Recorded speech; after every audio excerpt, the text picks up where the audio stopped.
네, 이번에는 공공부문 업무 자동화 RPA를 주제로 총 3분의 강연자께서 주제별로 발표를 해 주시겠습니다. 우선 삼성 SDS 장도혁 프로님께서 업무 자동화 트렌드 및 공공분야 RPA 도입 현황에 대한 내용을 발표해 주시겠습니다. 안녕하세요. 예, 안녕하세요. 네, 좋은 내용 부탁드립니다. 네. 오늘 저희 삼성 SDS VT RPA 솔루션을 소개하기 위해서 저희가 세션을 준비를 했는데, 이제 공공기관을 대상으로 하다 보니 어떤 부분을 좀 발표를 해드리면 좋을까 좀 고민을 좀 많이 했습니다. 그래서 RPA에 대한 전반적인 트렌드, 그리고 실제 고객분들께서 가장 관심이 많으신 부분이 타 공공기관에서는 그럼 어떤 것들을 도입해서 어떻게 사용하고 계시는지 이쪽에 관심이 많으셔가지고 저희 고객사 중 남부발전의 고객을 직접 모시고 그 사례를 발표드리는 자리를 마련했습니다. 먼저 업무 자동화 트렌드를 좀 말씀드리고요. 다음으로 공공분야 RPA 도입 현황, 얼마나 많은 기관들이 지금 도입을 하고 계신지 좀 잠깐 말씀드리고 이후에 남부발전 사례를 말씀드리도록 하겠습니다. 먼저 업무 자동화 트렌드입니다. 기술의 발전에 따라 일하는 워커의 유형도 계속 변화를 하고 있습니다. 정보화 시대에 날리지 워커, 그리고 ICT 시대에 이제 플랫폼 워커가 나타났는데요. 현재 이제 빅데이터, AI 시대에서는 어떤 유형으로의 워커가 나타날 거고, 일하는 방법이 어떻게 바뀔 것인지 이제 고민을 해야 되는 시기인 것 같습니다. 최근 트렌드를 보면, 일하는 종류를 보면, 개인이 여러 가지 일을 하는 멀티 페르소나가 나타나고 있고, 취미를 직업으로 삼는 하비 프러너, 이런 것들도 나타나고 있죠. 또 근무 공간을 보면 버추얼 오피스와 실제 사무 공간을 혼용해서 활용을 하고 있습니다. 특히 이제 코로나 상황에서 버추얼 오피스의 활용이 굉장히 확대되고 있죠. 수단의 측면으로 보면 AI 기술을 활용해서 업무의 범위를 넓혀가면서도 생산성을 극대화하는 방향으로 머신과의 업무 분담도 이루어지고 있습니다. 특히 이제 오늘 RPA는 이 AI를 활용한 업무 도구이라는 기관의 협업과 관련된 내용인데요. 이제 AI와 결합된 기술로 보면 이제 하드웨어 부분도 있고 소프트웨어 부분도 있습니다. 하드웨어 부분에서는 엑스스켈레톤이라든지 인간과 근력을 보조해주는 도구죠. 그리고 이제 드론 제조 로봇 등 인간과 협업하는 하드웨어 로봇과 협업이 계속해서 확장되고 있고요. 소프트웨어적인 측면에서도 AI 스피커라든지 이렇게 인간과 인터랙션 하면서 협업하는 부분에 있어서 많은 AI 기술들이 활용되고 있습니다. 사무 환경 공간에서는 AI 기반의 디지털 워커를 활용하는 모습이 나타나고 있는데요. 대표적인 디지털 워커의 구현에 있어서 사용되고 있는 것들이 이제 로보틱 프로세스 오토메이션, RPA 기술이라고 말씀드릴 수 있겠습니다. 그래서 미래의 업무 환경은 인간과 AI 기술을 무장한 디지털 워커, 소프트웨어 로봇이 함께 일하는 모습으로 변화될 것으로 예상하고 있습니다. 인간과 그럼 디지털 워커, 소프트웨어 로봇이 어떻게 협업을 하느냐? 인간은 판단하고 창의적인 업무에 집중을 하면서 디지털 워커는 소프트웨어 로봇이죠. 대규모 정형화된 업무를 그리고 데이터 입력과 비교 등 단순 업무 작업을 대신 처리해 줌으로써 인간과 역할 분담을 하고 협업을 하는 그런 구조로 변화가 될 것 같습니다. 디지털 워커의 비중도 계속해서 확대가 되고 있습니다. 2020년 현 20%의 업무가 디지털 워커가 수행하고 있었다면 2025년에는 46%까지 확장될 것으로 예측이 되고 있습니다. 말씀드린 디지털 워커의 대표적인 기술이 소프트웨어 로봇, RPA라고 합니다. 로보틱 프로세스 오토메이션인데 로봇이 사람의 일을 오토메이션, 자동화해주는 개념인데요. 사람이 반복적으로 처리하는 업무를 소프트웨어 로봇이 똑같이 따라하면서 그 작업을 대신 해주는 것입니다. 대표적인 주요 기능은 데이터 취합이라든지 가공, 데이터 입력 업로드, 보고서 작성 및 이메일 전송 등 사람이 PC에서 할 수 있는 모든 작업은 소프트웨어 로봇이 따라할 수 있다고 생각하시면 되겠습니다. 이러한 소프트웨어 로봇도 계속해서 이제 발전을 해나가고 있습니다. 단순한 RPA, 로보틱 프로세스 오토메이션은 대규모 정형화된 업무를 자동화할 수 있습니다. 하지만 소프트웨어 로봇은 이제 판단이라든지 비정형적인 데이터에 대한 처리가 되지는 않습니다. 이러한 부분에 제약이 있기 때문에 그 단순한 RPA는 전체 업무 프로세스를 자동화한다기보다는 타스크 중심의 자동화에 머물러 있습니다. 이 부분을 극복하기 위해서 RPA 업계에서는 AI 기술을 도입하여 초자동화 시대를 열기 위해서 다양한 기술들을 제공하고 있습니다. 이 부분이 이제 하이퍼 오토메이션이라는 개념인데요. 이 뒷장에서 제가 조금 추가적으로 좀 설명을 드릴 거고요. 이 하이퍼 오토메이션 시대를 넘으면 이제 저희가 바라보는 다음 단계는 컨그너티브 오토메이션입니다. 비정형적인 데이터나 사람의 개입을 뛰어넘어서 그 디지털 워커가 스스로 추론이나 판단까지 이제 도와주는 그 역할을 하는 단계가 될 것으로 예측하고 있고요. 저희 삼성 SDS는 고객의 그 디지털 트랜스포메이션을 혁신을 도와드리는 조력자로서 이러한 부분을 구현하기 위해 그 자체적으로 개발한 삼성 SDS 브릿지 RPA 솔루션을 가지고 있습니다.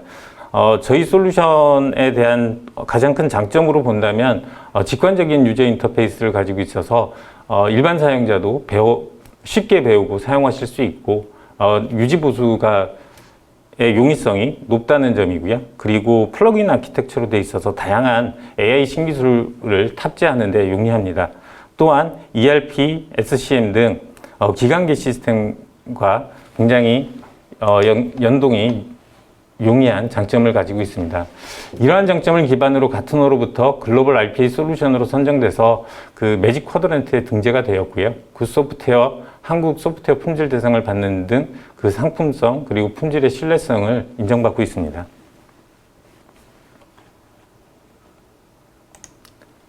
하이퍼 오토메이션에서 조금 더 좀 설명을 드리겠습니다. 하이퍼 오토메이션에 대한 개념은 2019년도부터 이제 얘기가 나오기 시작했는데요. 2020년에 이어 가트너가 2021년 9대 핵심 기술로도 뽑은 핵심적인 기술입니다. 하이퍼 오토메이션은 기계 학습과 소프트웨어 패키지의 접목을 통해 자동화 아이템 발굴, 분석 설계 실행, 성능 평가 모니터링, 재평가에 이르는 완전한 자동화를 표현하는 개념인데요. 쉽게 설명하면 RPA에 AI 기술을 도입하여 자동화 영역을 확장해 나가는 것입니다. 그리고 자동화하는 전체적인 프로세스를 추가적으로 자동화하는 개념이라고 볼 수 있는데요. 이 하이퍼 오토메이션과 관련된 대표적인 AI 관련된 기술 요소들이 있습니다. 네 가지로 이제 오른쪽에 보시면 보실 수 있는데요. 먼저 컨그너티브 로보틱스는 RPA는 정형화된 데이터를 자동화할 수 있지만 비정형적인 데이터를 자동화할 수는 없습니다. 따라서 이미지 기반의 텍스트에 있는 문서를 추출하거나 텍스트에 대한 의미를 추출하는 부분에 있어서는 제약이 있습니다. 따라서 이 대표적인 기술이 이제 OCR과의 결합인데요. OCR과 결합을 통해 비정형적인 데이터를 추출하여 RPA로 자동화함으로써 그 기존에 있던 많은 수기 문서들 자동화 업무에 이제 포함시킬 수 있는 개념으로 확장이 되고요. 다음으로 이제 컨버세이셔널 AI와의 결합입니다. 대표적인 것들이 이제 챗봇인데요. RPA는 스스로 판단을 할 수는 없습니다. 하지만 챗봇과 결합을 함으로써 사람의 그 유저 인터벤션이 가능해지죠. 이제 판단이 필요할 때 사람한테 물어보고 그 판단을 받아서 그 이후 작업을 처리하거나 추가적인 데이터를 사람에게 받아서 처리할 수 있게 되겠죠. 그 아래는 RPA 자체의 기술인데 그 자동화 부분인데요.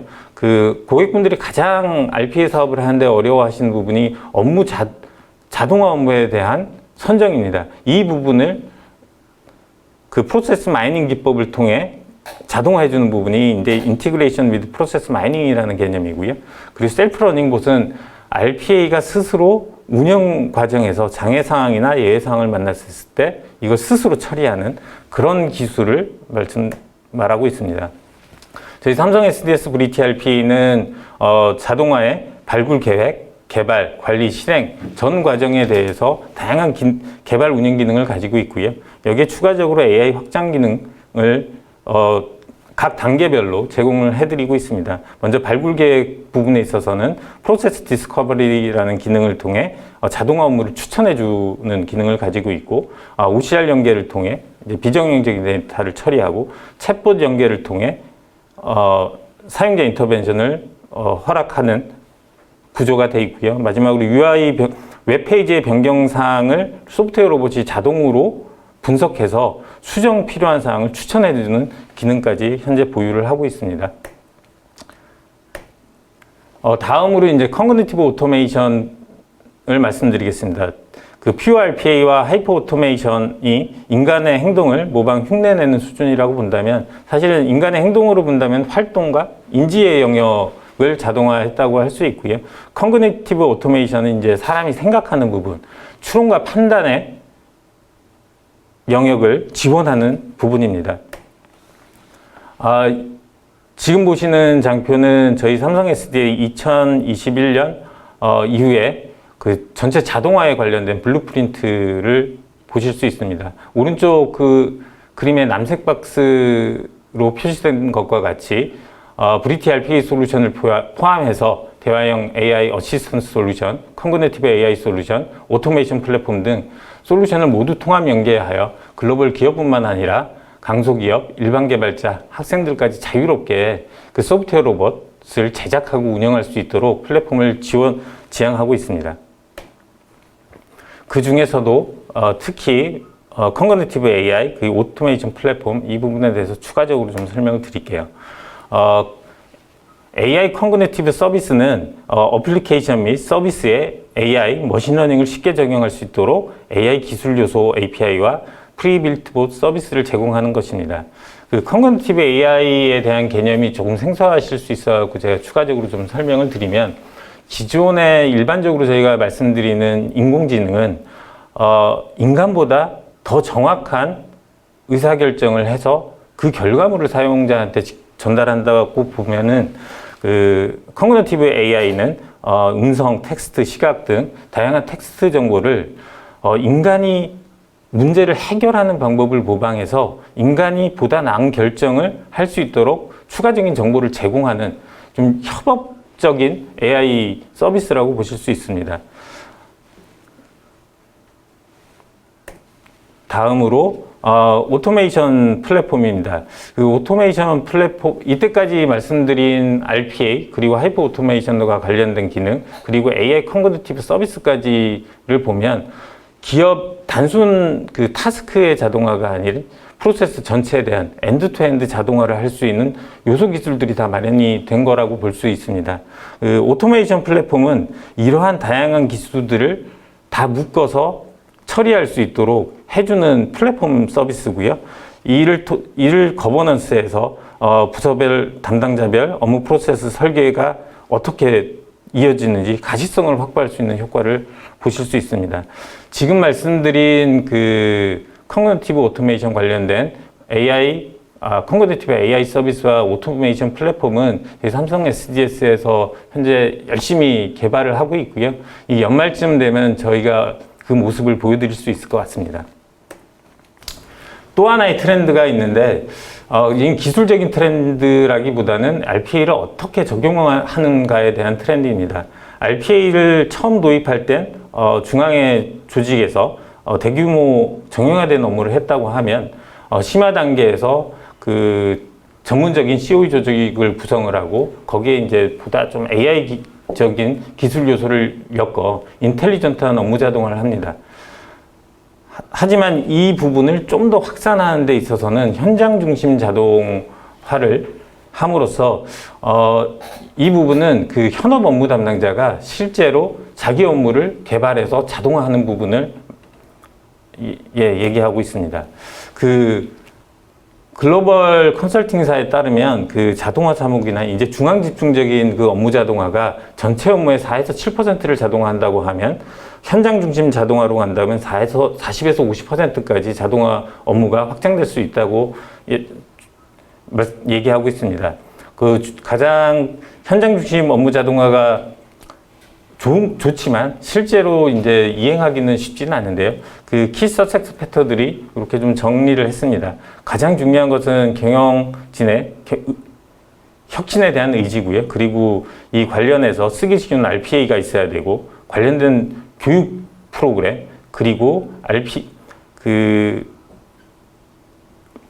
RPA에 대한 Q&A 그리고 다양한 컨텐츠를 액세스할 수 있는 RPA 포털이 필요하고 마지막으로 기술 지원 조직이 구성이 준비가 되어 있어야 현장 중심 업무 자동화로 이어질 수 있습니다. 다음으로 공공분야 RPA 도입 현황을 간단하게 좀 말씀드리겠습니다. RPA와 관련된 정부 방향은 2020 정부 혁신 종합추진계획에서 확인할 수 있습니다. 이 종합추진계획 역점 분야 중 이러한 방식의 혁신을 이끌어가는데 RPA가 디지털 기반 행정 업무 효율화를 추진하는 핵심 기술로 소개되었죠. 현재까지 공공 부분에서 RPA가 얼마나 도입되었는지를 공공기관들의 전자조달 시스템을 통해서 확인을 해보았습니다. 대상은 RU에 공시되어 있는 340개 공공기관 그리고 중앙정부부처를 대상으로 했는데 실제로는 보시는 결과보다 한 20-30%가 조금 많을 것으로 보입니다. 가장 빠르게 RPA를 도입하고 있는 공공기관은 공기업과 금융기관 성격을 가진 기금 관련 준정부기관입니다.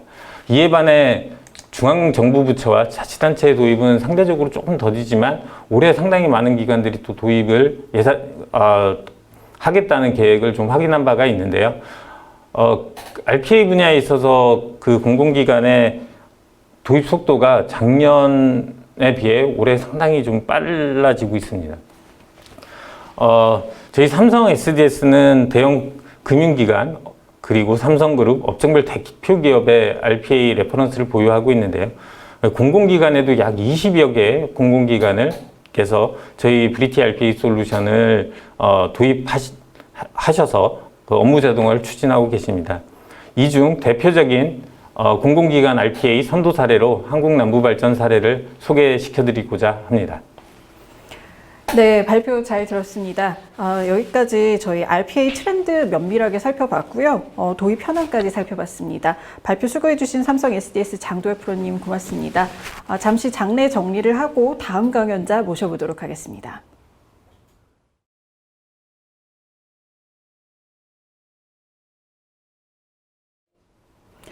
네, 다음 강연 이어가겠습니다. 이번에는 공공분야 RPA 도입 혁신 사례 남부발전이라는 방법의 혁신을 주제로 남부발전 박준배 차장님께서 발표 진행해 주시겠습니다. 안녕하세요. 안녕하십니까. 방금 소개받은 한국남부발전 디지털정보반처 박준배 차장입니다.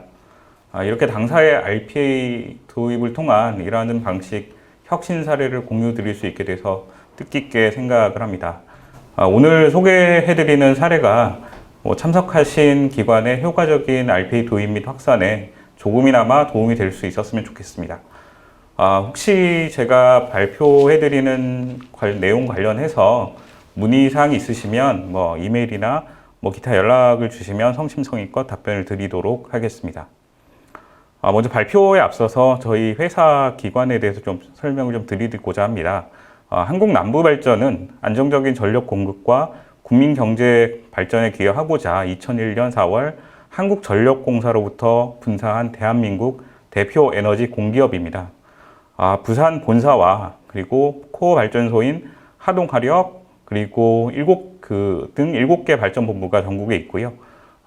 국내 전력 생산의 약 8.9%를 담당하고 있습니다.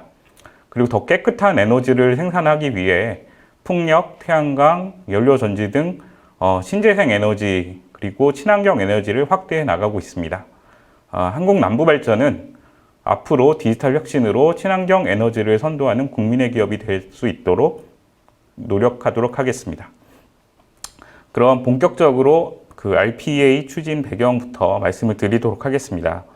2017년부터 주 52시간 근무제가 시행이 되었는데요.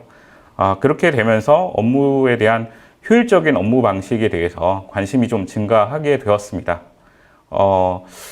다른 기관들도 마찬가지 계실 것 같은데요. 이미 주요 업무들은 모두 다 정보화가 되어 있는데 왜 현업 부서들의 업무는 줄지 않을까? 이런 부분들이 정보화를 담당하고 있는 저희 조직의 좀 고민이었습니다. 그래서 좀 검토를 해봤더니 내부 통제나 규정 중수 등의 이런 업무 절차가 증가하고 있는 부분이 있었고요. 그리고 정보 보안이나 이런 부분들이 실제적으로 강화되다 보니까 내부망 분리, 뭐 이런 복잡한 업무 환경이 계속 그 업무를 하는 데 있어서 좀 그 반복적인 업무들이 좀 증가하는 이런 문제가 있었습니다. 그래서 이런 그 부분들을 좀 해결해 보려고 그 고민해서 좀 도입을 했던 게 RPA에 대한 내용이었습니다. 그래서 RPA의 그 부분 기술이나 이런 것들을 좀 활용해서 업무를 좀 간소화해보자라고 좀 추진을 하게 되었습니다. 근데 실질적으로 하려고 하다 보니 그 현업부서에서는 과제 발굴하는 데 있어서 조금 소극적인 자세가 좀 있었고요. 이런 부분들이 또 이제 그 새로운 좀 업무, 과외 업무들이 좀 발생할 수 있지 않을까라는 측면에서 좀 그런 부분이 있었고, 그리고 IT 부서의 역무로만 RPA가 어떤 그냥 특정 프로그램인데 이걸 왜 현업부서들한테 이렇게 좀 그 부담을 지우는지 이런 문제점들이 있어서 조금 도입하는 좀 어려움이 있었습니다. 그리고 저희 IT 부서에서는 그 실제적으로 이 2017년 그 줌에는 RPA에 대한 그 적용 사례나 이런 부분들이 부족했기 때문에 실제 이런 것들을 가지고 현업부서들을 설득하기에는 좀 어려움이 있었습니다. 그래서 저희가 이제 추진하게 된 방법은 과제 발굴을 수작업 위주의 직원들이 불편한 업무들을 이제 좀 시범적으로 과제를 발굴하는 걸로 좀 기준을 잡았고, 이런 부분들을 저희 PI 조직인 저희 디지털 뉴딜부에서 적극적으로 이제 현업부서들이나 인터뷰를 통해서 과제를 추출하고 이런 부분들을 가지고 피드백을 통해서 최종 시범 과제를 도출하고 자동화하는 부분으로 시작을 하게 되었습니다. 그래서 2017년도에 좀 했던 부분을 전자세금계산서 업무 처리 간소화 부분입니다. 앞서 말씀드렸듯이 내부망이 분리되어 있다 보니까 직원들이 전자세금계산서를 업무를 처리하기 위해서는 인터넷 PC에 접속을 하고 다시 이메일에 접속해서 세금계산서를 조회하고 다운로드 받아서 출력해서 스캔해서 다시 그 내부에서 전표를 생성하고 증빙 첨부하는 이런 것들을 다 수기 업무로 하고 계셨습니다. 그래서 이런 부분들을 RPA 스크래핑 그 기능을 이용을 해서 국세청 홈택스에서 저희 그 본사를 포함한 7개 사업장의 사업자 번호로 발급된 매입 세금 계산서를 6시간 간격으로 정보를 다 추출하고 이거를 다 ERP 시스템에 올려줌으로써 담당자는 그냥 클릭만 하고 예상 과목만 지정을 하면 업무가 자동화되는, 그래서 시간이 뭐 35,560시간 정도 단축되는 효과가 있었습니다. 그리고 두 번째로 법인카드 전표 처리 자동화입니다. 이런 부분들도 저희가 이제 법인카드를 쓰기 위해서는 사전 품위를 받게 되는데요. 이런 사전 품위를 받고 이 사전 품위에 대한 내역들을 가지고 다시 사용 내역을 작성하고 전표를 생성하는, 그리고 월 말에는 다시 청구서를 다시 가지고 여태까지 사용했던 내역들을 다 비교 검증해서 그 부서의 채무로 대체하는 이런 것들을 다 수기 업무를 하고 있었습니다. 그래서 이런 부분들을 RPA의 그 레코딩 기능을 이용해서 그 개념을 이용해서 그 사전 품위가 된 내역하고 실제 그 사용된 내역이 오게 되면 그거를 매칭을 해서 RPA가 자동으로 임시 전표까지 쳐주고 그 다음에 증빙도 같이 첨부해주는 이런 그 자동화 부분을 적용을 하였습니다. 그래서 1925시간 정도의 시간 단축 효과를 보았습니다. 그래서 그 지금 앞서 말씀드렸던 두 가지 외에 추가로 뭐 인터넷 지로 납부 자동화라든가 그다음 REC 대금 지급 검증 자동화 이런 부분들을 적용을 해서 총 52,295시간 정도의 단축하는 효과를 거두게 되었습니다. 이 기준은 20년 데이터 기준으로 산출한 사항이고요. 정성적인 효과는 뭐 계속 자동화가 되다 보니까 업무 실수나 누락이 방지가 되고 뭐 업무 생산성은 좀 올라가고 직원들의 반복적인 업무를 줄여주다 보니까 업무에 대한 뭐 만족도가 좀 높아졌다. 그래서 요 가지고 대회에서 그 행안부나 산업부에서 정부 일하는 방식 혁신에 대한 뭐 표창을 받은 바가 있습니다. 이렇게 이제 그 성과를 시범 과제를 통해서 그 효과적인 그 부분을 보아왔습니다. 하지만 이제 그 마냥 좀 좋을 수가 없었던 게 전사 확대를 하기 위한 과제 발굴이 저희 그 PI 조직으로서만의 역할로는 좀 한계점이 좀 있었습니다. 그리고 그 당시에는 RPA에 대한 솔루션 부분들이 조금 기능이나 이런 부분이 부족했었는데 이런 부분들을 이제 각 과제마다 단계별로 그 솔루션들을 적용하기에 그런 확장성 부분에 있어서 한계점이 있었고요. 그리고 19년도에 발생했던 지금 코로나19에 따라서 비대면이 이제 업무 환경이 확대되다 보니 이런 업무 연속성과 생산성을 확보해야 되는 이런 부분들이 이제 시사점으로 좀 도출된 바 있습니다. 그래서 저희 그 디지털 정보보안처는 그 코스포 RPA 추진 전략을 수립을 하였습니다. 그래서 비전은 업무 자동화, 지능화를 통한 일하는 방식 혁신 및 워크 스마트 구현을 비전으로 삼고 목표를 디지털 노동력 기반의 지능형 업무 자동화 환경을 구축해보자. 그래서 그 관점에서 전사적 RPA 과제를 발굴하고 그 다음에 RPA 자동화 환경을 범용적인 환경을 구축하고 이를 바탕으로 업무 자동화를 수행하자. 이렇게 세 가지 방향을 잡고 업무를 추진하게 되었습니다. 그래서 그 20년 그 상반기에 저희가 그 전사 그 RPA 아이디어 공모를 했었고요.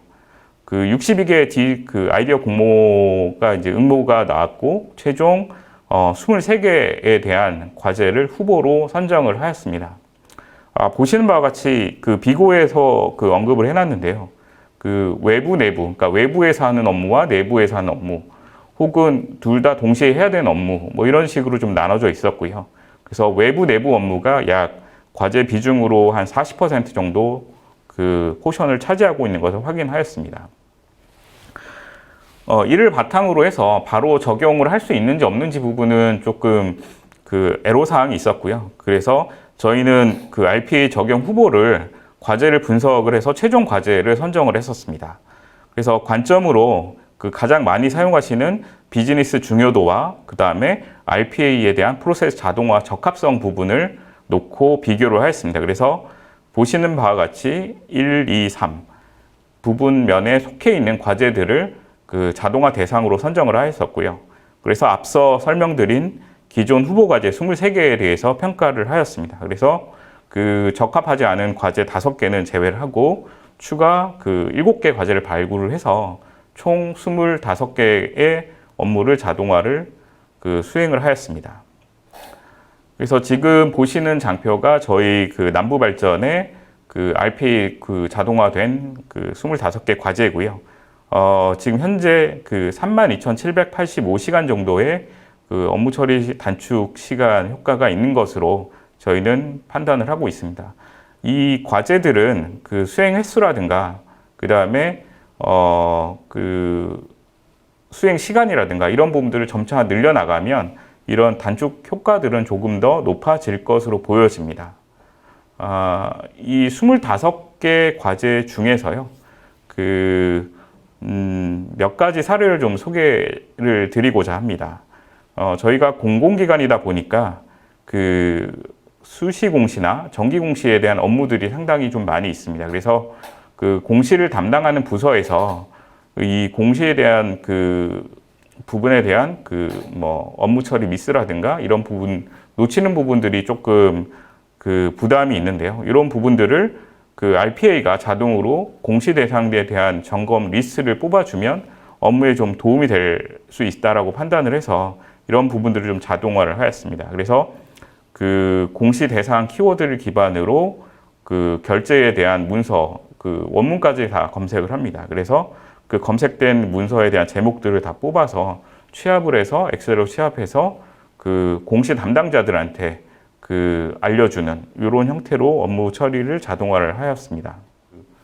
그 두 번째 내부 통제 과제 활동 보고서를 좀 말씀을 드리겠습니다.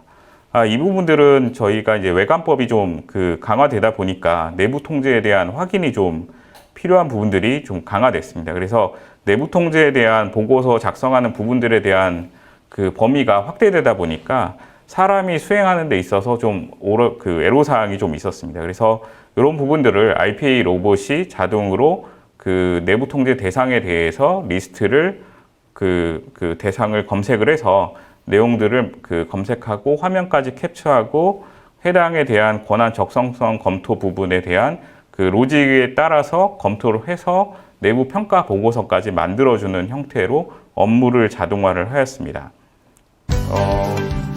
지금 동영상 부분이 지금 진행이 되네요.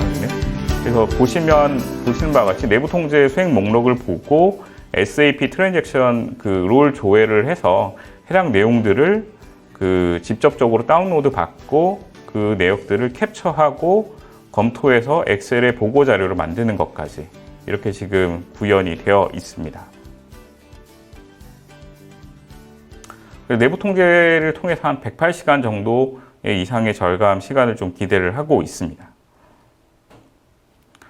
그리고 세 번째, 아까 25개 과제 중에서 저희가 조금 구현을 하면서 좀 고민스러웠던 부분들이 내부망을 거쳐서 업무를 수행하는 부분이 있습니다. 그래서 지금 보시면은, 저희가 이제 설비들을 유지보수하고 공사를 하게 되는데, 거기에 설계에 필요한 규격서라든가 기술 정보들이 조금 있습니다. 그런 방대한 자료들이 항상 공사 감독들이나 설비 감독들이 외부에 가서 그 내용들을 확인을 하고 개별로 이제 내부에 들여와서 활용을 했었는데요. 그런 부분들을 이제 저희 RPA가 디지털 표준 라이브러리라는 사이트에 접속을 해서 KS 규격서나 ASTM 규격서들을 자동으로 다운로드 받고 그거를 시스템에 기술 정보 시스템 쪽에다가 올려줘서 활용할 수 있도록 지금 자동화를 해놨습니다. 수행 건수는 한 610건 정도 매일 이제 이 것들을 체크해서 갱신이 된 것들이 있으면 자동화를 해서 가져오는 형태로 되어 있습니다.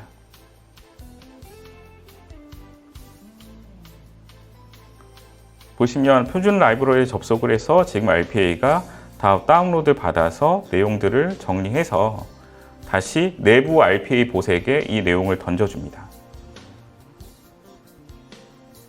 그래서 이 내용들을 다시 기술 정보 관리 시스템 쪽에 등록하는 모습을 보고 계십니다.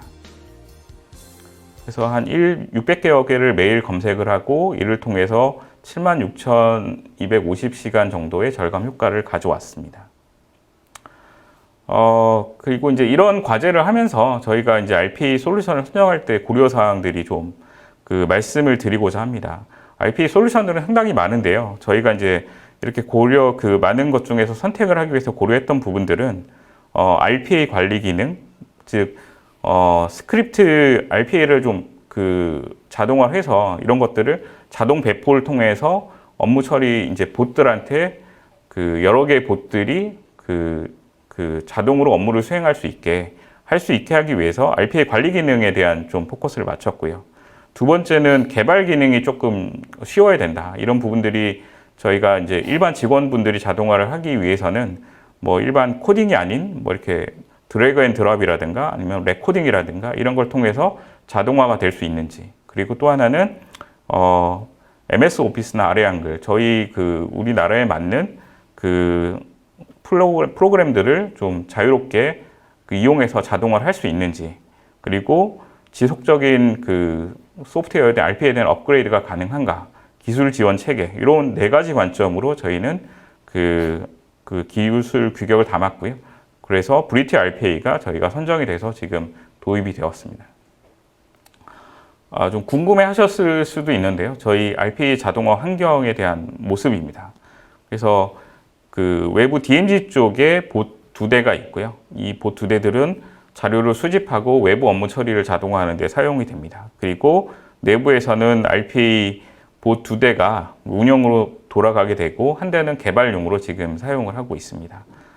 특이한 점은 저희가 이제 외부 RPA가 자동 수집한 자료들은 보안성 담보를 하기 위해서 무야 솔루션 쪽에 다시 수집한 자료를 보내서 악성 코드라든가 이런 부분들을 다 제거하고 자동 망 연결을 통해서 내부로 들여오는 이런 형태로 좀 구축을 하였습니다.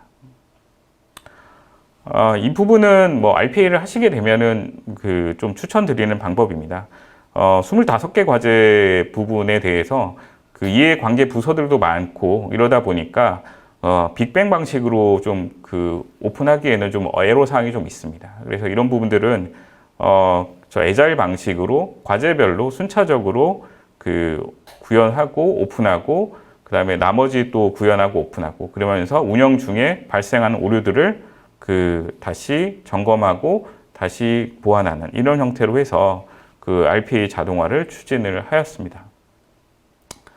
마지막으로 저희 그 남부발전 RPA 자동화 확산 로드맵을 좀 설명을 드리고자 합니다. 지금 21년도에는 확산기라는 형태로 잡았고요. 그래서 누적으로 한 50개 정도의 그 중앙형으로 RPA 자동화를 하고 그 다음에 현장 주도형 RPA 기반을 마련하고자 워크샵 등 또 교육을 준비를 하고 있습니다. 그리고 22년에는 성숙기라고 해서 저희가 RPA 과제를 좀 대폭 늘리고 그 다음에 타 AI 솔루션들을 활용을 해서 연계해서 RPA를 좀 자동화를 수행하는 형태로 좀 계획을 하고 있습니다. 그래서 지금 확산기에는 저희가 탑다운 방식으로 아까 말씀드렸듯이 자동화 과제를 발굴을 할 거고 그 지금 그 현장 주도형을 위해서 그 워크샵이라든가 뭐 이런 교육을 통해서 바텀업 방식으로 RPA 솔루션을 RPA 과제를 발굴하고 자동화를 추진할 예정입니다.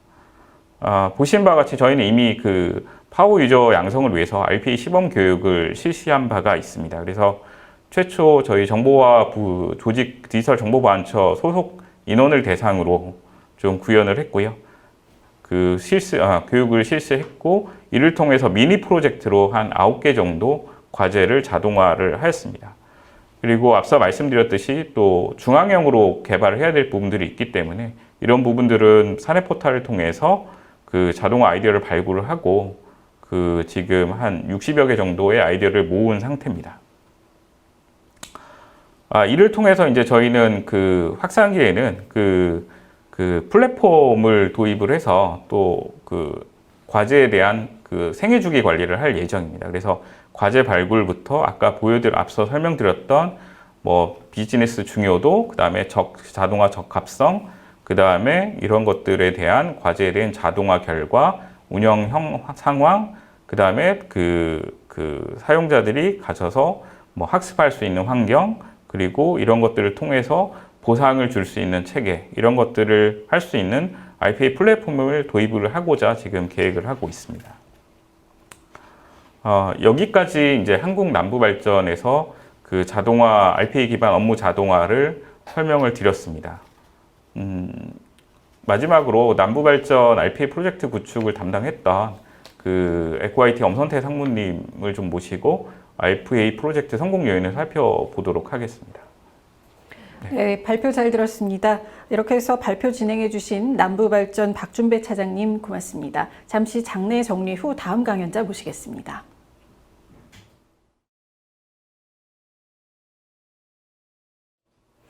네, 바로 강연 이어가도록 하겠습니다. 이번에는 남부발전 RPA 프로젝트 성공 요인을 주제로 에코IT 엄선태 상무님께서 발표 진행해 주시겠습니다. 안녕하세요. 네, 안녕하세요. 네, 발표 진행해 주시죠. 네, 안녕하세요. 방금 소개받은 에코IT 엄선태 상무입니다. 시간이 좀 많이 지났는데 RPA를 추진하고자 하시는 기관에서 그래서 좀 도움이 되셨으면 하는 바람을 가지고 짧게나마 남부발전 RPA 프로젝트 성공 요인을 말씀드리도록 하겠습니다. 저희가 작년 11월부터 남부발전 프로젝트를 시작했는데 시작할 때쯤 아시는 것처럼 코로나 상황이 굉장히 좀 심각해져서 사회적 거리두기를 두고 그렇다 보니까 이제 현업 담당자와 인터뷰를 진행하기가 좀 어려운 상황이 있었습니다. 이때 브리티 RPA 스텝 레코더를 활용해서 이 제약을 좀 해소할 수 있었는데요. 스텝 레코더는 업무 담당자가 본인의 업무를 실제적으로 이렇게 녹화해서 영상을 만들어서 개발자에게 전달을 하면 개발자가 이 영상을 보고 업무를 이해를 하게 됩니다. 이때 이제 브리티 RPA 그 스텝 레코더의 특징이 브리티 RPA 디자이너에서 열어보면 워크플로우가 자동으로 생성돼서 업무를 자세히 모르는 개발자가 실제로 그 업무를 이해하는 데 가장 쉽게 도움이 될 수 있습니다. 이를 통해서 업무 절차를 이해하고 추가적인 내용들은 서면질이나 사내 메신저 활용을 통해서 진행을 했었습니다. 이와 같이 RPA를 추진하시고자 하는 기관에서는 이와 같이 코로나 상황 등에 대비해서 비대면으로 인터뷰할 수 있는 방안을 꼭 고려하시기를 바랍니다. 두 번째로는 이제 하이퍼케어 기법을 통해서 조기 안정화를 추진했었는데요. 하이퍼케어 기법이라는 것은 이제 자동화 프로세스를 구현한 뒤에 RPA 개발팀에서 일정 기간 동안 자동화 프로세스 모니터링을 통해 충분한 수준으로 안정화될 때까지 남아있는 모든 문제를 해결하는 기법입니다. 실제로 잘 아시겠지만 RPA는 과제 난이도에 따라 조금 다르긴 하겠지만 개발 기간이 1주에서 2주 정도로 되게 짧게 걸립니다. 다만 이 부분 개발 이후에 안정화 단계에서 운영 단계에서 안정화가 굉장히 중요한 부분이라서 개발 업무 프로세스 이외에도 외적인 환경 요소에 대한 오류나 이런 부분들을 조치를 해야지 안정적으로 돌아갈 수 있습니다. 이와 같이 하이퍼케어 기법을 적용하기 위해서는 충분한 사업 기간이 확보가 필요합니다. 나무발전 같은 경우에도 6개월이라는 충분한 사업 기간이 있었기 때문에 조기 안정화를 통해서 성공적으로 이끌어낼 수 있었다고 생각을 합니다. RPA를 추진하신 기관에서는 개발 기간뿐만 아니라 안정화 기간을 고려해서 충분한 사업 기간을 확보해 주시기를 권장해 드립니다. 마지막으로는 주간부서의 적극적인 참여가 굉장히 중요한 요소입니다. RPA는 아시는 것처럼 사람을 대신해서 수행하는 소프트웨어 로봇입니다. 그래서 우리가 흔히들 로봇 사원이라고도 표현을 하는데요. 로봇 사원에게도 똑같이 계정이 부여가 돼야 되고 레거시라든지 ERP 시스템 접근 권한이 부여가 돼야지 정상적으로 수행할 수 있습니다. 이처럼 그 시스템의 접근 권한을 적시에 제공을 해줘야만이 사업 기간 내에 개발 일정에 차질 없이 진행을 할 수 있고 이게 되지 않는다라고 그러면 개발 품질 저하가 우려될 수 있습니다. 나무발전 같은 경우에도 디지털 뉴딜부에서 적극적인 지원하고 참여가 있었기에 성공적으로 프로젝트를 수행할 수 있었다라고 생각합니다. 시간이 좀 경과돼서 좀 짧게 말씀드렸는데요. 이상으로 RPA 트렌드 그리고 나무발전의 일하는 방식의 혁신 사례를 발표를 마치도록 하겠습니다. 추가로 궁금하신 사항이 있으시면 화면에 보시는 것처럼 삼성 SDS 장도혁 프로 또는 조금 전에 발표해 주신 나무발전의 박준배 차임 연락처로 문의 주시면 도움을 드릴 수 있을 것으로 생각됩니다. 감사합니다. 네, 발표 잘 들었습니다. 발표 진행해 주신 에코IT 엄선태 상무님 고맙습니다. 이렇게 세 분의 강연자 모시고 이번 시간에 공공 부분, 업무 자동화 부분 자세히 살펴봤습니다. 궁금한 점 있으신 분들은 질문 남겨주시면 상세한 답변해 드리도록 하겠습니다. 잠시 후 다음 강연 이어가겠습니다.